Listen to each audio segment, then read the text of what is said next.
Hi, everyone. Welcome. Welcome to Leisrealtalk. Happy weekend. I hope everyone's weekend is great so far. All right. I don't do a lot of interviews, but tonight I want to introduce a very, very special woman to you. She has a very inspiring story to tell.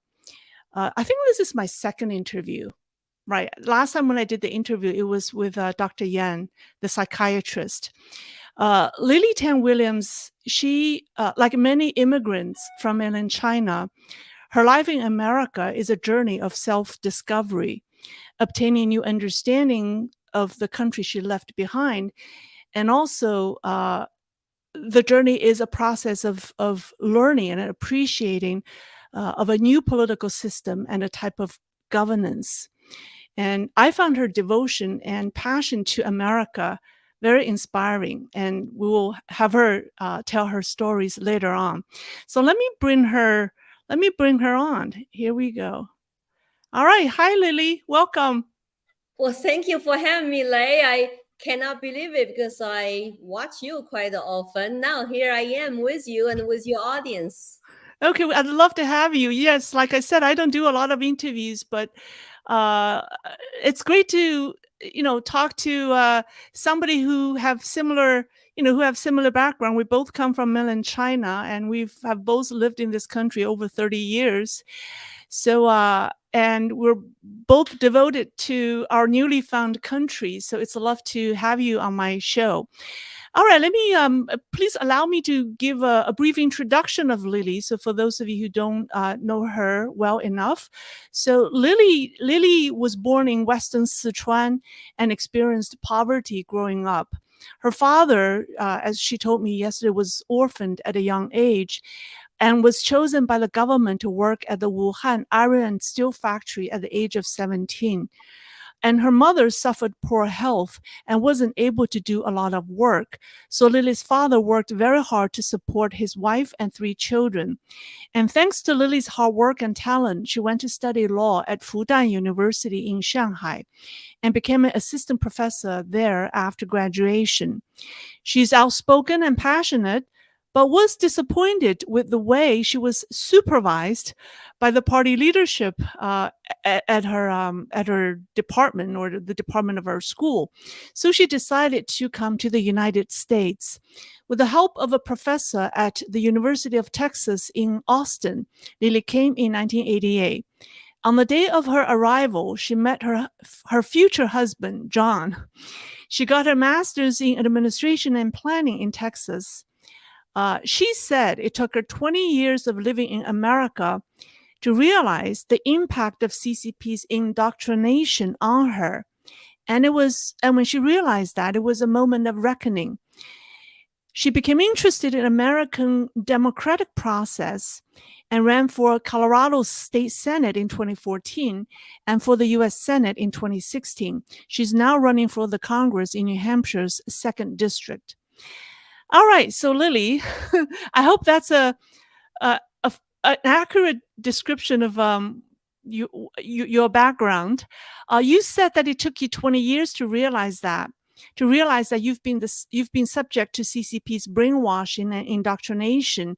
Can you tell us about what that process is like, and was there a major turning point, like like a light bulb was turned on and all of a sudden you start to question what you used to believe in, or what you used to what you used to believe in?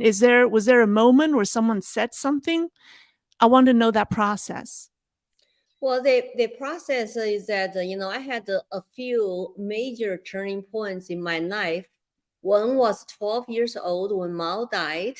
Another one was in college when I was exposed to American exchange student who told me about the Declaration of Independence and the U.S. Constitution when I was a junior, actually in college. And the third turning point is I came to this country, thought, I have come to a free country. The Constitution is going to be there forever, protect me. I wasn't political like lots of immigrants, and to learn English and to learn how to, study, get a job, get married, have children. then later started my own business. So I wasn't political for 20 years. I just thought, hey, if I just work hard, save money, raise a family, I'll be good in this country forever. and of course, because of my indoctrination in China, I did not even know real history of China. And thanks to my American husband, who took 20 years, always patiently to wait for me to wake up, because he realized Lily is like you you think government solution to everything, even though you were fighting against your Communist Party boss, and this is America, you need to learn American way of thinking.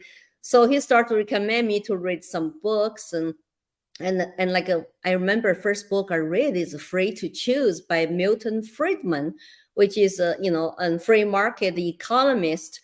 And he was so simple speaking and make it like complicated concept very simple to understand. I feel so empowered. Then I start read The Wealth of Nations and Agnes Shrugged by Enron. So I was in the process of changing my ideology. I did not know there's like a whole new world there besides relying on government.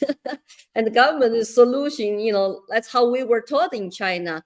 So I think 2008 was a very critical year for me to realize, oh, America is changing. And there was of course economical housing credit crisis, and the federal government bailed out the banks. Then later expanded the government, expanded the Patriot Act and education. So I saw that the growth of government and the terms were changing too.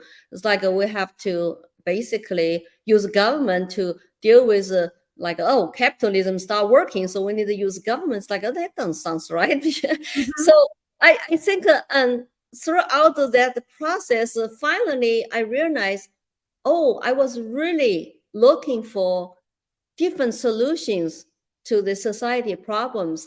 I really care about freedom and constitutional rights as a new American citizen here. And I don't want the government get so big and so powerful and so out of control that the regular people suffer the consequences of those policies.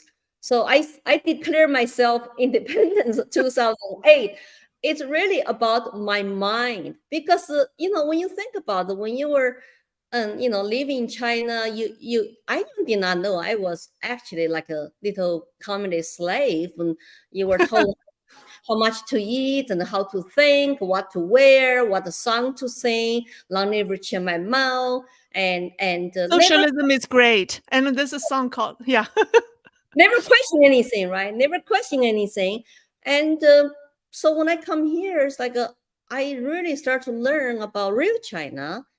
John told me, my husband, very patiently waiting for me, educate me to say, you know what happened in China in the Great Leap Forward? I just know 3 years natural disasters and people starving to death. No, it was not 3 years natural disasters, right? Yeah. I know that. Do you think it's ironic that for Chinese to rediscover their own history in America, not in China? So I think it's utterly ironic. Now, you mentioned your husband, who patiently waited for you, or you wrote this post in 2018. I think it was on your 28th anniversary. I was just, let me read that. You said, 28 years ago, I married John, the man who saved me from China's indoctrination with his love, patience, knowledge, and reason. I'm a lot more capable today to think freely as an individual because of his tireless efforts trying to persuade me with truth. So obviously your husband played a big role in your process of adapting into American life. And you said that you told me that you met him on the first day when you arrived in the United States. Can you tell us a little bit of your your how you met him? It was like a really unbelievable like a fate or destiny. or I will say I feel, very blessed. So I flew about 24 hours total, arrived in Austin, Texas.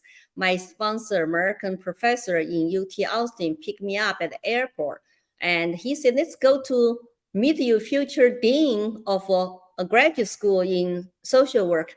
And I said, well, I'm so tired, and I was airsick, I look very pale.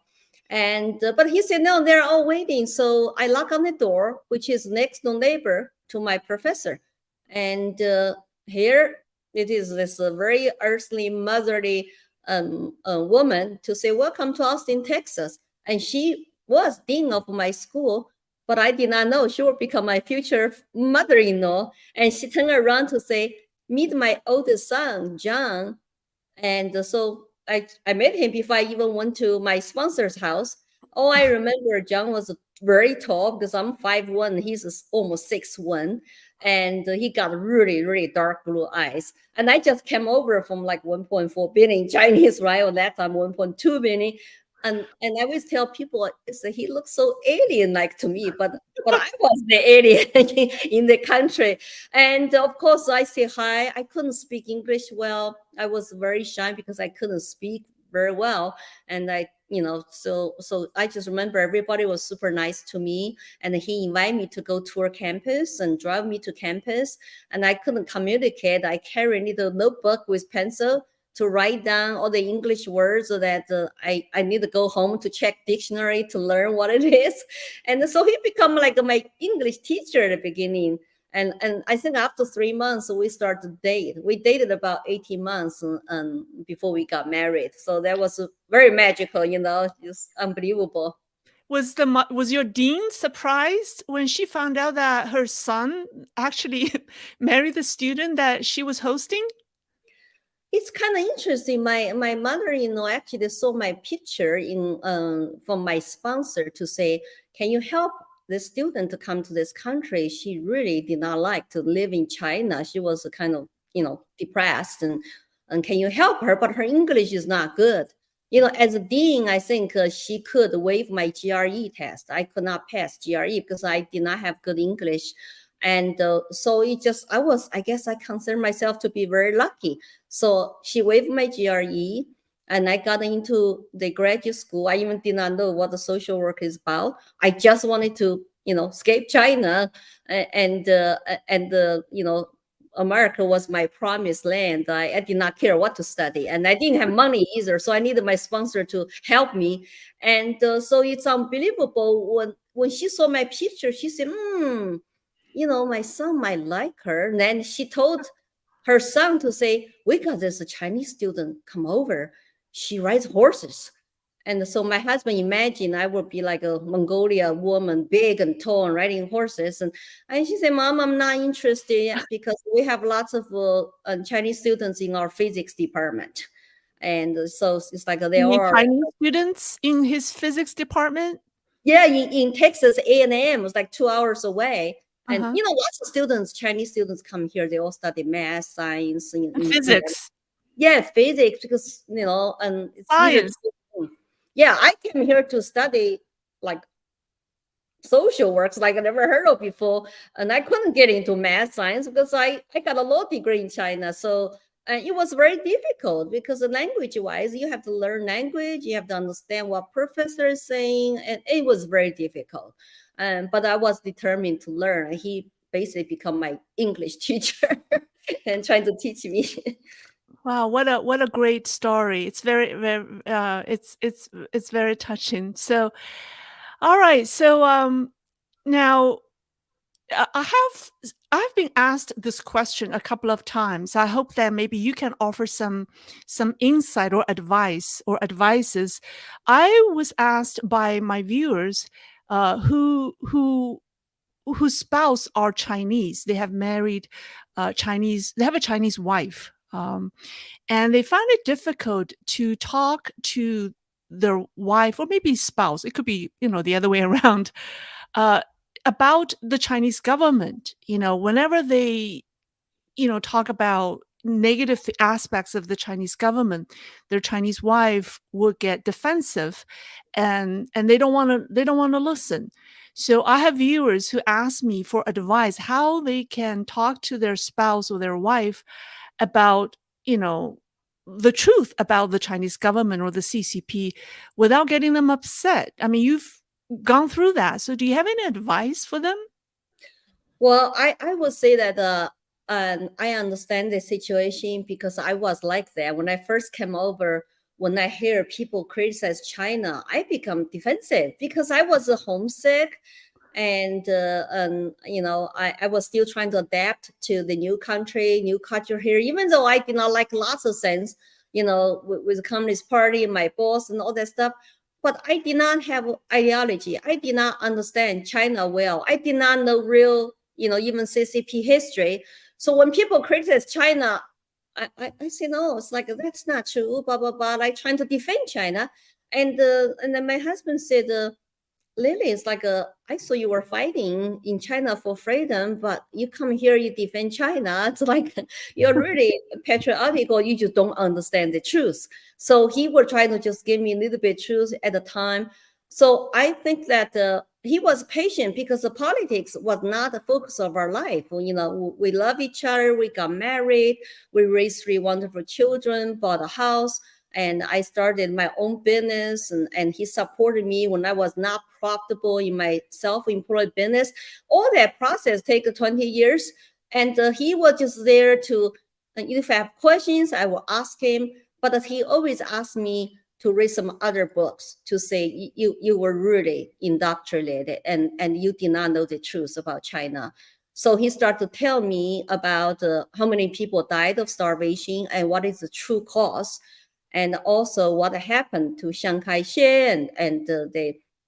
he told me lots of Chinese history because my husband is from a very intellectual family. They read a lot, and he's a conservative libertarian, and so I just never pushed me. He just, whenever you're reading, I'm here, So when my English got better, I read some books he recommended. So it's like he just make my light bulb turn on more and more. If I say first time my light bulb came on inside of China because of, all men are created equal in the Declaration of Independence by this American exchange student. Then second time, really, I become truly independent thinker is thanks to my patient husband. So I think you got to think about all the Chinese were brainwashed all their life in China, no truth, no free press, free media. So we all were indoctrinated by the educational system, by the one-party control media and press. So it takes forever to wake up. Think about, take me 20 years, to wake up with American husband's help. Can you imagine the Chinese people in China? They never have access to truth. They never left China. Of course, lots of them just still don't know, right?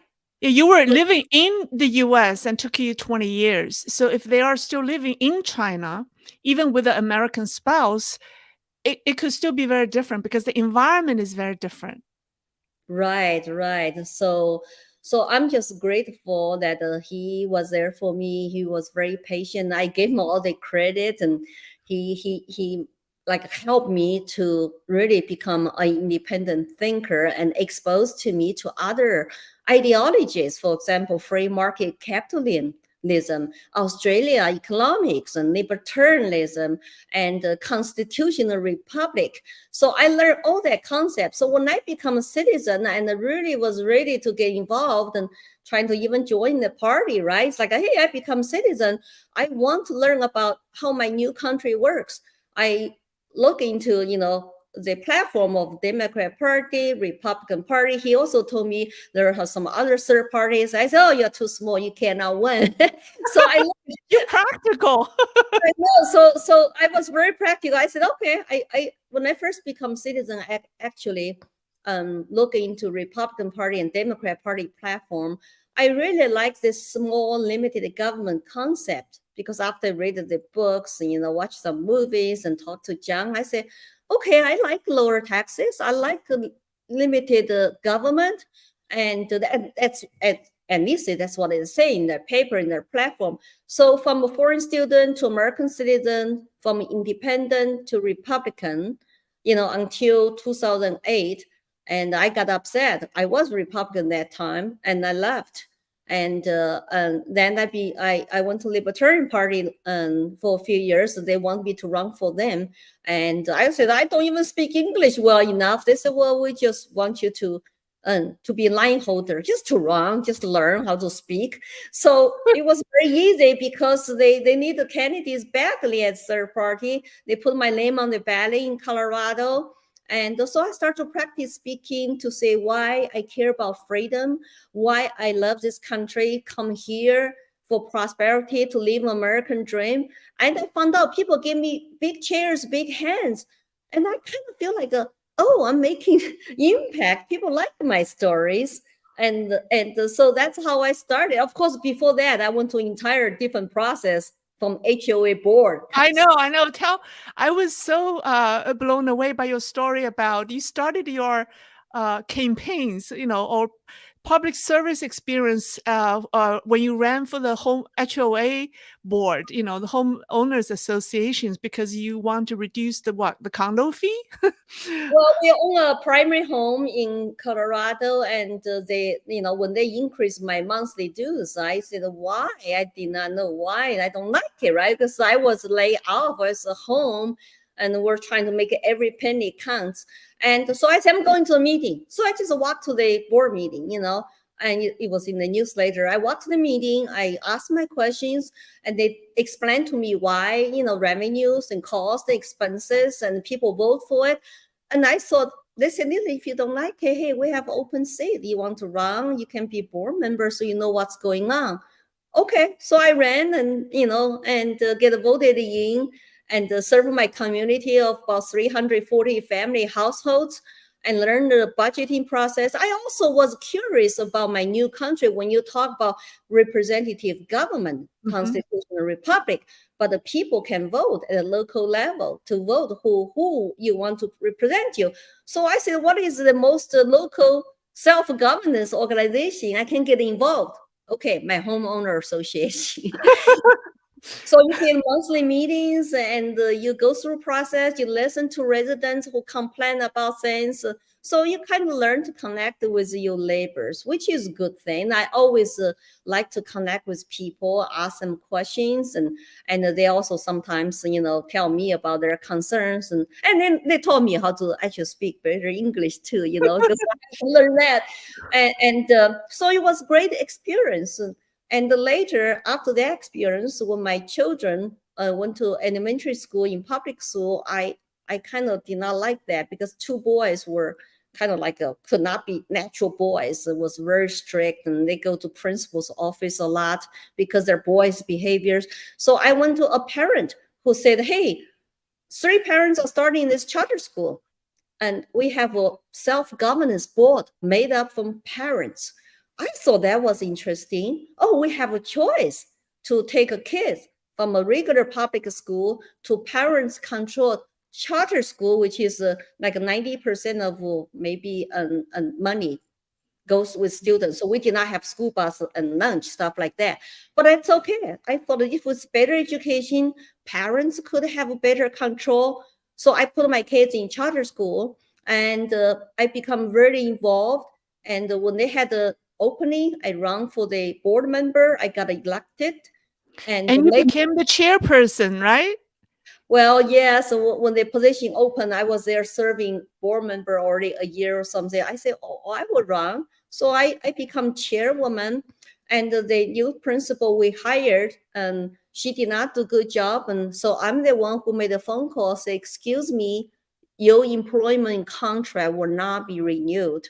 So you fired her. You fired the principal. I fired her on behalf of the board, but she was really upset. It's like, are you firing me? Are you firing me?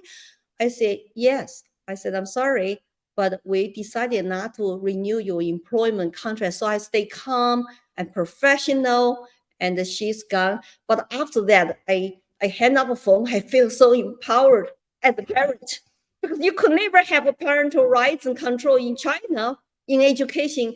So I told my husband, oh, this is awesome. I feel great. And you know, I'm doing this for a kid and to exercise the parental rights to control the charter school, right? And that means from curriculum to principal, then principal go hire teachers. I learned a lot. I learned to from $80,000 budget for HOA board to basically like a million or 2 million school budget. So I learned all that process. And by working with people, sometimes I make mistakes, like because my English, you know, still sometimes make people misunderstood me.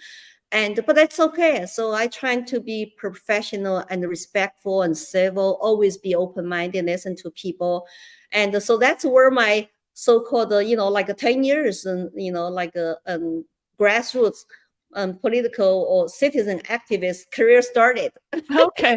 I want to tell my viewers that both of her two boys who joined military services, and then when they were only 7 years old, like they were fascinated with bombs and and these weaponries as a boy, and somehow the public school, you know, didn't like that, you know. So Lily fought for her boys, and one of them is a captain from the United States Space Force. So Right. He just left actually last month, but he graduated from Air Force Academy and become an Air Force officer. Then later, one of the first like 2,000 people switched to Space Force, and he actually left the Space Force just recently as the captain.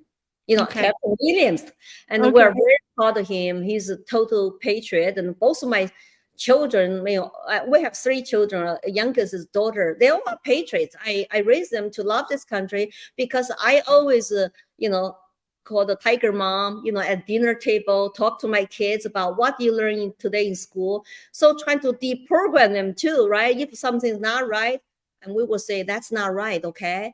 And you can ask your teacher this question. So we're trying to teach them about our understanding of our country, not just totally left them school, babysitted by, you know, by schools and by teachers and other authorities. You know, I think that's my job as mom to fundamentally, I'm responsible. I love my kids. They belong to me. So I have to really get involved with their education. So you were a tiger mom. You are a tiger mom, but Yeah. but you said that how did your kids appreciate that? Well, If at I the may beginning, ask. when they were teenagers, they will fight with me and they will complain. I also made them to go to Chinese Sunday school for a while to study Chinese. Yeah. So everybody get a Sunday off, right? And the mom made them to go to Chinese Sunday school in like a church in a school. They did not like that. But later they all appreciate. I said, well, you have a half Chinese blood. Do you want to speak to my Chinese relatives? You should know your cultural heritage. So I will teach them about, you know, help them with homework and, you know, on top of going to school on Sundays. And of course, I have very high expectations as mother. You know, it's like if you couldn't make A's, why did you only make B? You know, so they think I'm just so high standards. They have to work their butt off. But now they're all thankful to say I keep them straight and I teach them right values, hard work, meritocracy, and then you are not a victim. You cannot complain. Everything's on your shoulder, you know, to be responsible for yourself. Ever since they were 15 years old, I required them to get a part-time job and no more allowance anymore. Go get a job and save money, know how to balance your checkbook. And so those are all good skills to teach your young kids so they don't rely on you, right? What if something happens, God forbid? Can they survive in the real world? Excellent. Wow. Okay. All right. So after the charter school board experience, you took an internship at the Colorado state government, right? You want to learn the governance, and then you moved to New Hampshire in 2019, and you got elected as the supervisor of the checklist, which is like a town clerk, one of the 3 town clerks. And you established the GOP committee in your township. And you also established an Asian American coalition in New Hampshire. And are you still the co-chair now? of the I'm the chair now. I'm the chair, and we have a board, and we're not partisan, so we're like a civics and social organization. We do potlucks and we do rallies, and we do issue press release. So that way, it's really get people involved. We are the second largest minority in New Hampshire is Asian Americans, and Hispanics number one, 4%. Now I think blacks are 2%. So together we are 9% of the New Hampshire minorities. That's important to voice ourselves, to engage in politics, to make difference. Otherwise, you cannot complain if you just give up. You're not involved locally. And I also started a women's social club in my town. No politics. We just meet for fun once a month, for lunch, for dinner. I love New Hampshire. I love people here. Even though people say, why did you move to New Hampshire? 91% white. I say, so what? They're very welcome. I feel very welcome here because I started this women's social club, and started by me, by myself, a private Facebook group. I have 108 members. And we don't ask about their political views. So our number one objective is to have fun. Oh, that's good. I'd love to have some fun with you. All right. That's great. Good. Now let me ask you a question, a serious question. Americans' perception of the Chinese Communist Party the American perception of the Chinese Communist regime has declined drastically over the past 3 years during the pandemic, right after COVID. And with the latest tension in Sino-US relations, the negative views of CCP somehow have been projected onto Asian Americans or Chinese Americans in particular. So as we learn more about CCP's infiltration in this country, people may develop a fear for the Chinese or for Chinese Americans because they don't know, right? They don't know. People fear for the CCP spies. So what will you do to protect the Chinese Americans while exposing the CCP's ulterior motives and underhanded maneuvers in this country? I always tell people, because I grew up in very poor, part of working class people, I really have this tremendous understanding and the compassion, sympathetic feelings towards just regular Chinese people, right? Because of my mom, dad, my relatives, all were one of them, did not have much at all to survive. And always were looked down by, Chinese powerful officials, also controlled by them, had very little food to eat. And so I always have that natural sympathy connection with just regular Chinese, we call the 老百姓. So now I'm here, live American dream, and running for office. I hope I'm that voice for lots of Chinese Americans here. Most of them are good, who come here, work hard, get education, get a job, raise family, and they are taxpayers. Of course, they deserve all the legal protection and the respect as human beings. And I always tell people, separate Chinese people from the CCP regime. There are only total 98 million Chinese Communist Party members out of 1.4 billion Chinese people. So we have totally like a tyranny of the minority ruling over Chinese people without democracy. They were not voted by people. So we got to separate. I think the Chinese people are the biggest victims of their own government. That's why they escape here. They come to the United States thinking better lives, either through education, political refugee status. And I know the infiltration here is deep, but still there are the minorities. So we need to be genuinely to have a respectful, civil, and behaviors and attitude toward everybody, because this is a free country. It doesn't matter where you come from. You should be only judged by your content of your character and not by your skin color.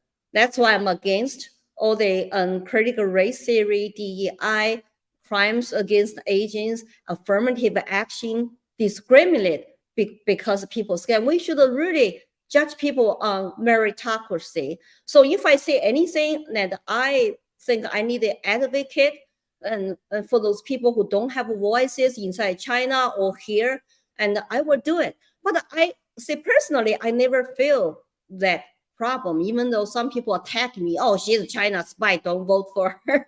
I said if they do the Really? research correctly, yeah, I have people trying to discredit my character and connect me even with CCP. I said, are you kidding me? I said, I talk about this all the time. I was threatened 2019 because I speak around the country about my stories, and they actually threatened me. I'm probably on blacklist, and I canceled my trip 2019 after 1,000 of them trolls come to my social media, attack me, threaten me, even threaten my husband and my daughter's life. And so I said I better not to go back to China for a while. So you cannot do like a paint brush, like, oh, everybody. No, you need really and look at each individual differently. Yeah. How are your parents? Are your parents, your family in China aware of your running for public office in the United States, or they don't know? Well, I don't. I brought my parents and my one of the two brothers to this country, and my mom already passed away. So my dad, my brother, and his wife, and they're living together, take care of each other. I do have one brother, three uncles, one aunt, and they're my cousins live in China. And I don't talk to them anything. They just wonder why I cannot go back to visit them, because it has been 8 years since I saw them last time. And but I just cannot say anything, and because I don't want to get into trouble. And secondly, some of them are still being indoctrinated, and they Yeah. still miss Mao. Can you imagine that? They still miss Really? Mao. They miss Yes, Mao? they miss Mao. Yeah, some of my relatives living in countryside, because remember, I'm from poor families. They are not, from Shanghai or go to college, get educated, and don't have access to truth.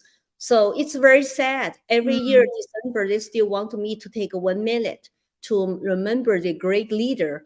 Oh, I just say, but I don't say anything, because I oh, don't know.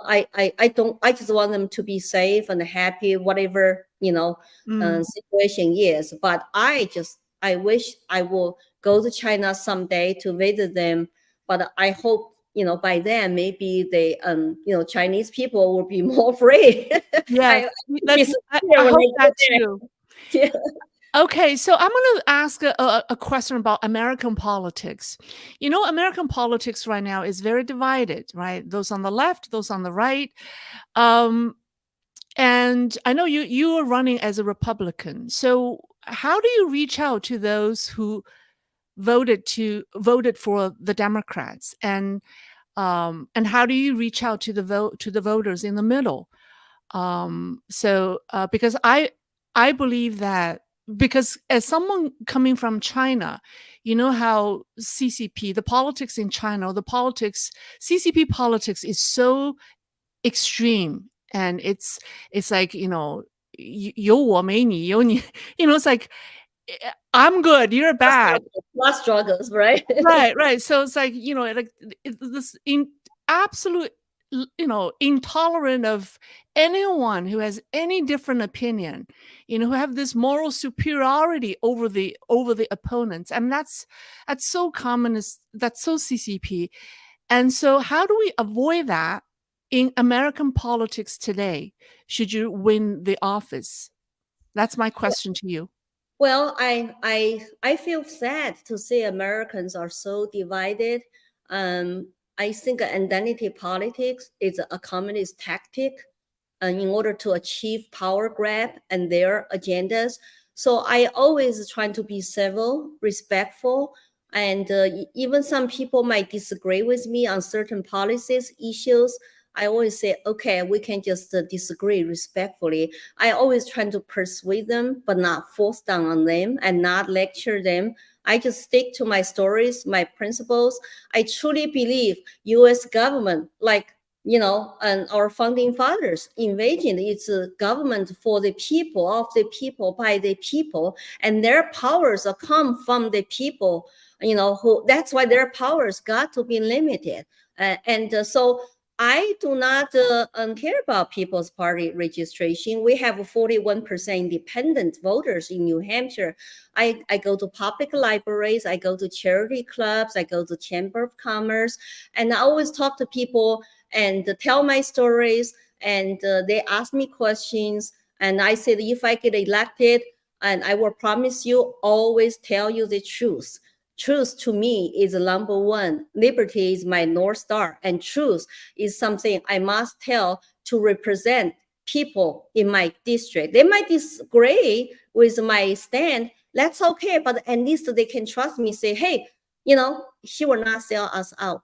She will not serve the special interest, and she will not, be only like a pay to play, no town halls anymore. She only talk to her big donors. I will not become that way. I will always be close to the people. As I said, I'm really and deeply rooted in my story, my past, that I have a very humble, background from a very poor, illiterate working family. I understand regular people's concerns and issues. And right now we have this, politics, ruling class. They basically are representing and the people very wealthy on the top, or who control them. And I'm still that total outsider. I'm not a politician. I just want to serve the people because I love New Hampshire. I love this country. I want to give back. If this country had no issues at all, it was totally free American, like what I thought, a free country, I didn't have to run for Congress to go to Washington. I could just focus on my American dream and travel around and my business, my family. But I feel it's my calling because there's nobody like me is running for Congress right now who survived communism in China. Well, thank you. I want to ask one last question, then we could take questions from the viewers. And my question is, politics, Chinese, we have some notion, think that politics are ugly or is ugly. And we fear politics, right? So a lot of mainland Chinese immigrants, after coming here, they stay away from politics. My own father tell me, Lei, be an outsider, be an observer, but don't, that's just, how we were brought up. So, when you run for public office, you are inevitably subject to criticism, opposition, and even vilification. People will attack you for whatever you say or have done. And then your life is basically put out in the public. So on that note, I really admire your courage, but what make you strong? What make you want to do that? And I think it's out of my love for this country and of course my family, my children. And if I see the new country I love is going backwards, is going wrong direction, and is becoming more and more like the country I left, I cannot stay silent. The more you know about politics, the more truth you know, the more scared I become. It's like if my neighbor's house is on fire, I cannot just be quiet. I have to say, your house is on fire. We got to, call for help. If my own country is on fire, it's getting, either destroyed or, people don't understand what freedom is, and they're advocating for more socialist policies.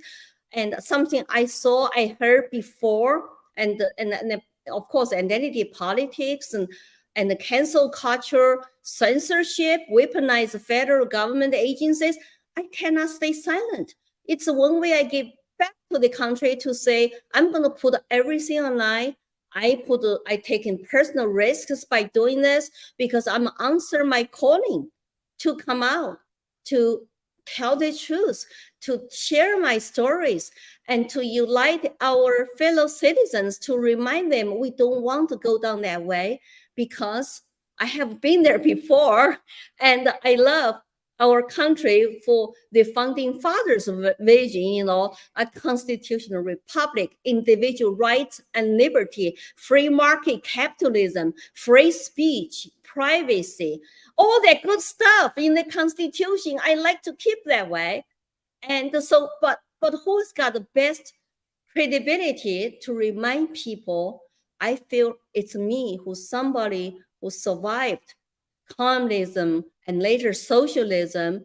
And, I think I'm the best person to remind people what could happen if we keep going down the wrong path. I have seen enough in the past 2 or 3 years during the COVID lockdowns. I was scared and I was very concerned. So even though I've been speaking around the country for 6 years, I feel like I have not done enough because I'm losing this country. My children's American dreams are at risk. And how about, all the good people in this country welcome me with open arms? I don't want what happened to me happen to them. So I feel it's my duty to speak the truth and use the platform to run for Congress and to share my messages. And if I win, people decide to vote for me, I will be very honored to represent the people in DC. Okay. All right. So let's see if people have questions for you, or for me. Let me see. Hold on. Is this better? This is better. Wow. Well, I provided Lily's website, her website link at in the description, and also, so if you would like to donate, click the link. It's her. I would ask people to donate the money to her to support her campaign. All right. Let's see if people have questions. Well, there's a lot of discussions. Okay. That's good. Let me see. If you have questions for either Lily or myself, you should put our name in the front so I know who it's addressed to. Let me see. I'm going to go through the super chat questions first. I hope I'm not missing some. They're just, here's from Pablo Skates. Question for Lily. A question about the Asian society you set up. How do you detect and handle CCP infiltration? It seems inevitable in an organization like that. Oh, we're not that big. We all know each other. And so basically we invite people to join us. We have monthly meetings and everybody will introduce themselves. Not just, we don't have that many Chinese. The largest Asian Americans in our state actually are Indian Americans. And so we have some Chinese, Vietnamese. I found out that mainland Chinese and the Vietnamese have a lot in common because we all hate communism. So when we do events, and normally those two groups are the biggest. Then we have a Filipino American, Korean American, and so we actually open up to all Americans in our state. They don't have to look like us to join as long as they support our mission. And so our mission basically is to, at the beginning, our mission was to stop the discrimination. And we don't want to be discriminated, regardless our skin color or race. Now we advocate for our people's legal rights in our state. So let's say if a business or a person has issues, they need our help, they can come talk to us. Now we will make a contact, we will make a phone call, and we will also trying to promote their business. And if we don't like what's going on in the classrooms, and then we can issue press release, we can have rallies. We really only had one rally called the Stop Critical Race Theory rally, because we don't want our people to be divided. Doesn't matter what skin color you have. We also love this country, think that we ought to be united. And when you demonize people based on their skin color, their race, it's just that it's very divisive. And it reminds what happened to us before when you do class struggles and categories in China, 5 red, 5 black. And now we're doing, based on the race and skin color. So I think that people might disagree with us, and but we are always open to have conversations. We invite people, especially independents, to join us, come to our meeting, and if there are Democrats want to join us, and we will sometimes even have conversations about listen to each other. We listen to each other, no matter what, right? It's like we're all people. We all should focus on, hey, we have some common interests here, but let's have a conversation. So I think sometimes they have good point of view. I will listen, and I hope they listen to me. So it's two-way conversation. So Good. most important, we have fun. We are united, in our state. Excellent. Now, someone made a comment about, I think there's a saying, love at first sight, but yours is love at first flight. Thank you, Jeff. Jeff Ramos made that comment. Well, that was good. And here's a question from Moonwalker. I'm just picking questions randomly. Sorry. It's for Lily. And it said, if elected, would you support harsh North Korean-style economic sanctions against China in order to weaken and destroy the CCP, even if it hurts the ordinary Chinese citizens? I think that for my it's I'm sometimes self-conflicted because I have lots of family and friends in China, and of course when China economically collapses, who hurts the most? They are the regular people get hurt most, and the political elites always have their money. I remember Mao had everything he wanted to eat, and we were starving. So I know that difference. And I think that my China policy is that I think that we will use means about economical diplomatic relationships to stop their infiltration into America. That's my focus. I want America not to rely on China for supply chains. And because when you rely on them, and they're not really American friendly right now, and ideologically we're not on the same page, and their infiltration through Confucius Institute and through police stations and even overseas service centers. Excuse me. I think my interest will be representing people in my state. Okay. All right. So take a break. Take a break. It's okay. All right. Let me do the talking a little bit. Yeah. Take a sip of water. Here's a question from BA, and the question is, hi, Lily, what do you think is missing from the political discourse from our officials? Sometimes I feel like officials exploit our lack of knowledge. Well, that, excuse me. I always say, as American citizens, I don't know what happened outside. It's okay. All right. You know what? Let me read a few more questions. Take a break. Take a break, Lily. Here's from Sir Humphrey. Okay, I'm going to read all the questions for you. Thanks, Lei, for bringing Lily on to the live stream. It's been highly enjoyable and very interesting. Thank you, sir. I'm going to read the other questions. I'm going to go through the super. Oh, here's let me see. I think that's about the question. For Lily, here's a question from Robert Mayfield. Lily, what woman have inspired you to be courageous, to fight to keep our Constitution thriving for your family and countrymen? So the question, what women, plural, have inspired you to be courageous, to fight to keep our Constitution thriving for your family and countrymen?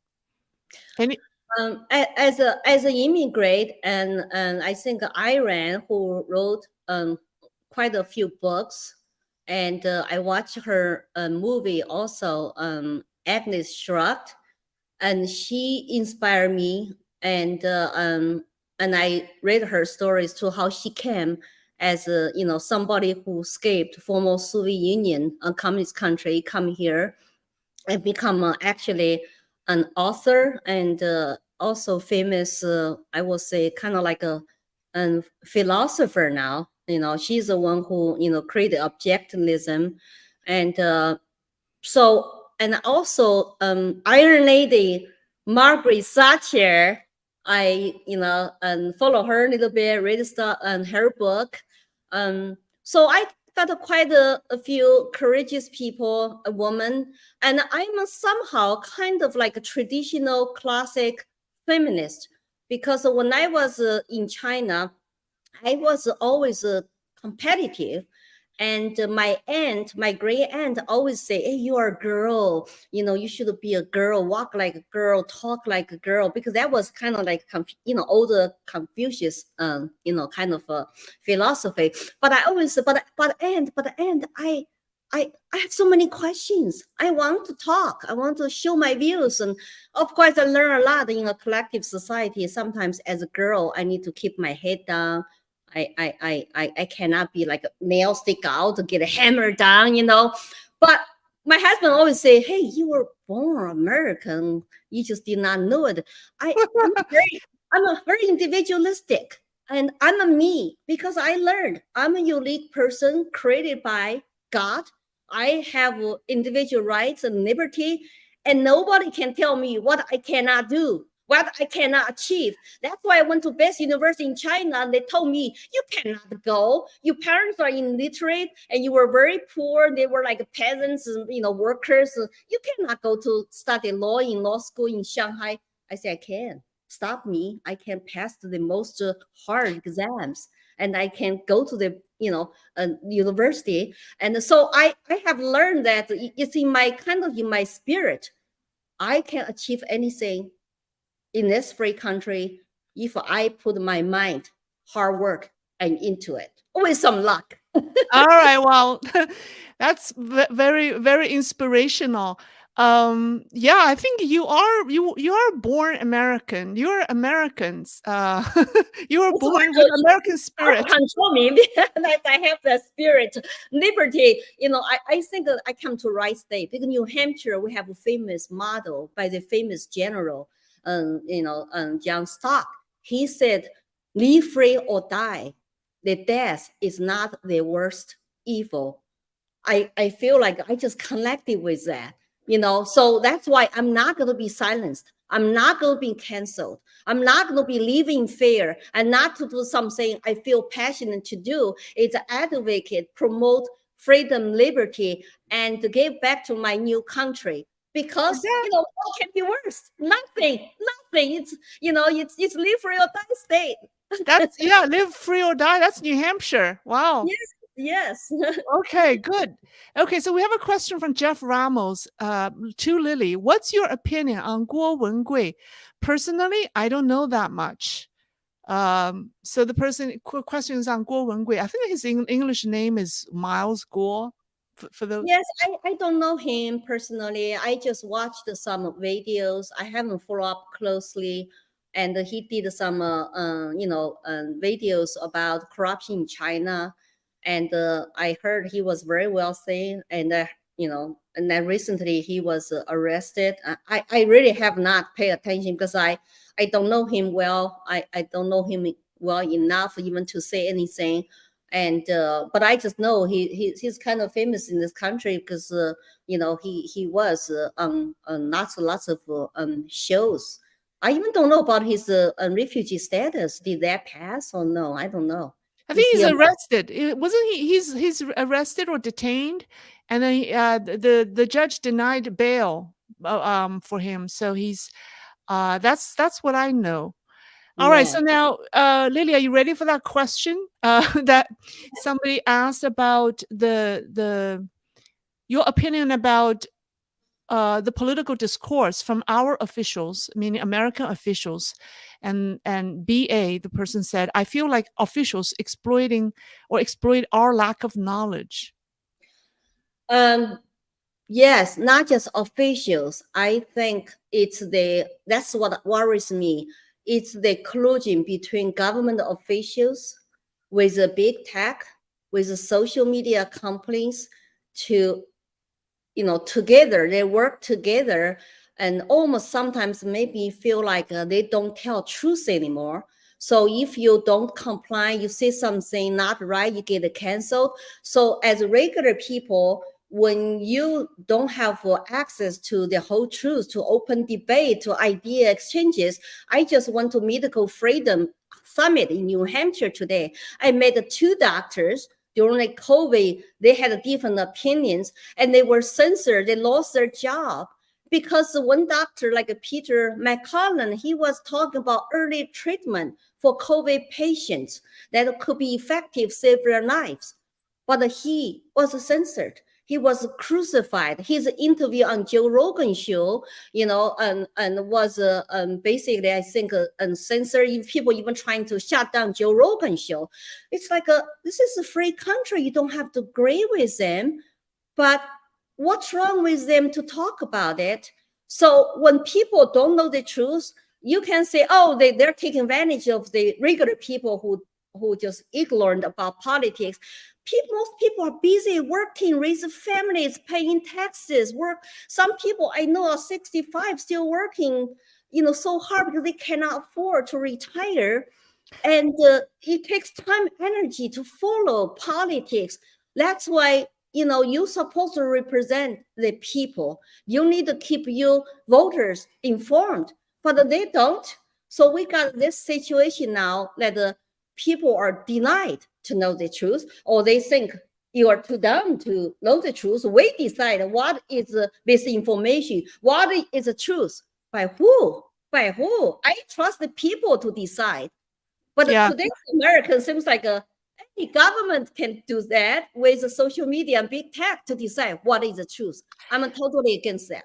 You know what? Based on what you said, Lily, I have a feeling that Chinese Americans could be the most substantial defender of American democracy, precisely because of their previous experience with communism. Right, we could not speak like this. I get locked up. I go to jail. If we didn't, if Chinese, particularly the ones from mainland China, they're so sensitive. They're so sensitive to censorship because that has been such an important part of their life. So, yeah. And let me try to answer this question for BA. The question about what's missing from the political discourse from our officials, and sometimes the person feels like officials are exploiting our lack of knowledge. I think the political discourse in this country seems to be going on the surface, like all the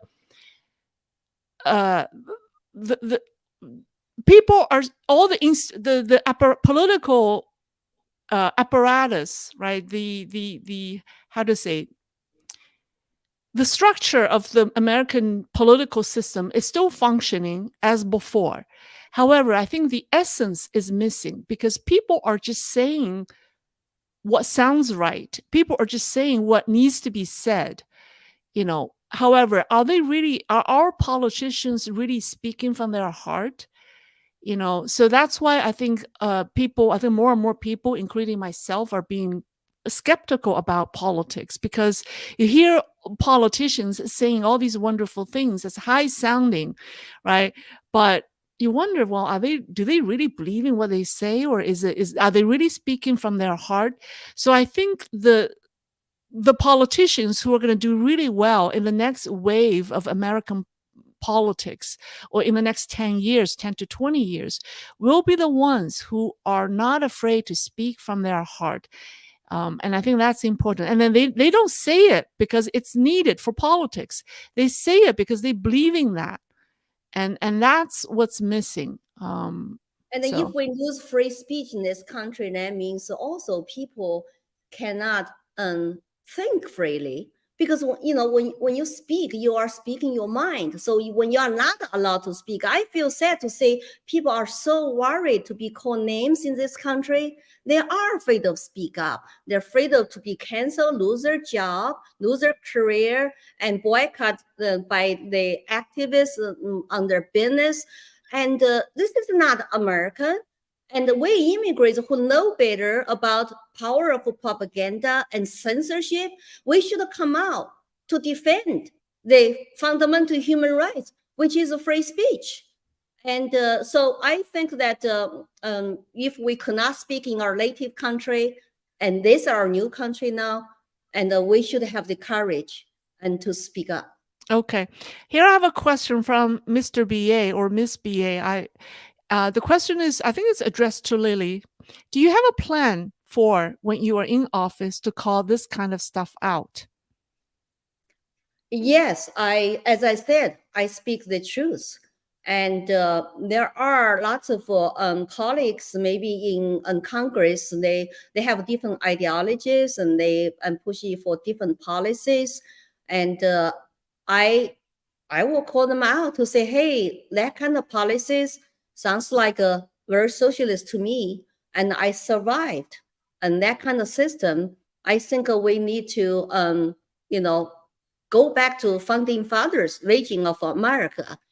And so I will call out, and the politicians who are lying, who make sense up, who don't really speak from their heart, and I will explain my vote. If people don't like how I, vote, I will explain to them. We just have to disagree respectfully, but I always go back to the people to get the input and to listen to them. As I said, I'm not for sale, and I will speak the truth. I will call them out. And if people decided, hey, you know what, we don't want her in the Congress anymore, I respect that. I think politicians should never be career politicians. We should have term limits. And because, that's not what our founder fathers wanted, the career politician being Washington, D.C., where this tag congressman, congresswoman, like the movie My Little Precious in the Lord of Rings, that kind of a power after a long time can actually make you lose in touch with people. That's why I kidding people last time to say, you should elect somebody like me, kind of treat me like a little hobbit, like a Frodo. And where the magic rain, the power, that rain, but I have more resistance because I know better what freedom means to me. And that's my North Star. And I will not myself. Okay, good. That's very well said. All right. It's been more than 1 hour. This is the longest program I've ever run on Saturday night. This is amazing. It's over an hour by 9 minutes. So I think we'll end it here. I think we answered all the questions. Well, Lily's website and the link to support her is down in the description. So I hope you guys can give her your support. And I thank you, Lily, for spending the time with us. And good luck to your campaign. And enjoy the rest of your weekend, okay? Thank you so much for having me, and Lei, I really appreciate it. And so let's work, keep American dream alive. That's my slogan. It's all about American dream. Thank you. Okay, thank you. Thank you, Lily. Good night. Yeah, bye-bye. Bye.